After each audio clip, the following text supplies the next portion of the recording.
নমস্কার, কেমন আছেন সবাই? প্রিয়াঙ্কার রান্নাঘরে আপনাদের স্বাগত। আজ আপনাদের সাথে সোয়াবিনের একটি রেসিপি শেয়ার করছি।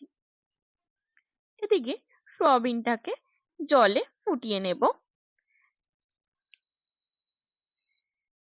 এদিকে সোয়াবিনের তরকারির জন্য নিয়ে নিয়েছি কিছুটা পরিমাণে আলু, কাঁচা লঙ্কা, আদা, জিরে, টমেটো এগুলোকে পেস্ট করে নেব এবং আলুগুলোকে ভাজার জন্য রেখে দেব। এদিকে সোয়াবিনগুলো সেদ্ধ করে একটি মিক্সিং বোলে পেস্ট করে নিয়েছি। এর মধ্যে দিয়ে দেব কিছুটা পরিমাণে লবণ, হলুদ, আগে থেকে বেটে রাখা আদা, জিরে, টমেটোর একটি পেস্ট ও কিছুটা পরিমাণে বেসন দিয়ে ভালো করে মেখে নেব। দেখুন ভালো করে মাখা হয়ে গেছে। এবার একটু চ্যাপ্টা চ্যাপ্টা করে একটা শেপ দিয়ে নেব।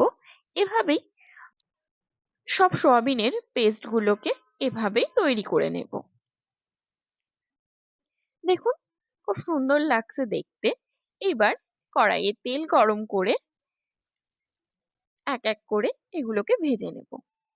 খুব বেশি পরিমাণে দিয়ে ভাজা যাবে না, অল্প করে দিয়ে লো হিটে বেশ লাল লাল করে ভেজে নেব। দেখুন দেখতে কত সুন্দর লাগছে। এভাবেই পুরোটা ভেজে নেব। এদিকে কড়াইয়ে তেল গরম করে কিছুটা পরিমাণে দিয়ে দেব জিরে, তেজপাতা, একটু গোটা গরম মশলা, হালকা করে নেড়ে আগে থেকে কেটে রাখা আলুগুলো দিয়ে ভেজে নেব। দিয়ে দেব পরিমাণ মতো লবণ ও হলুদ।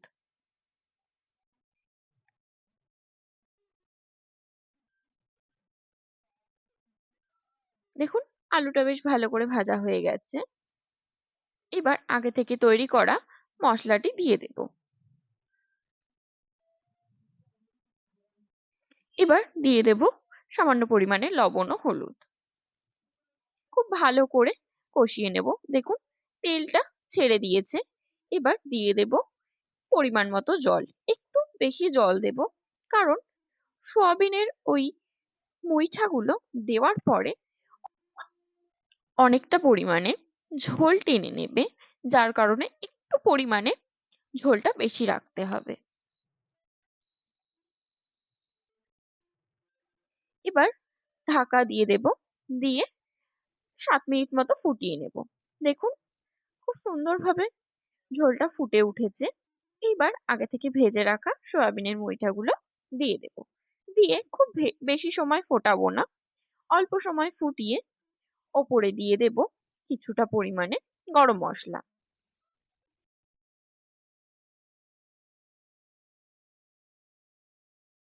সয়াবিনের এই নতুনত্ব রেসিপিটা আমার তৈরি হয়ে গেছে। রেসিপিটা যদি ভালো লাগে একটি লাইক দিয়ে চ্যানেলটি সাবস্ক্রাইব করে দেবেন। আজকের মতো আসছি, দেখা হবে আবার একটি নতুন ভিডিওতে।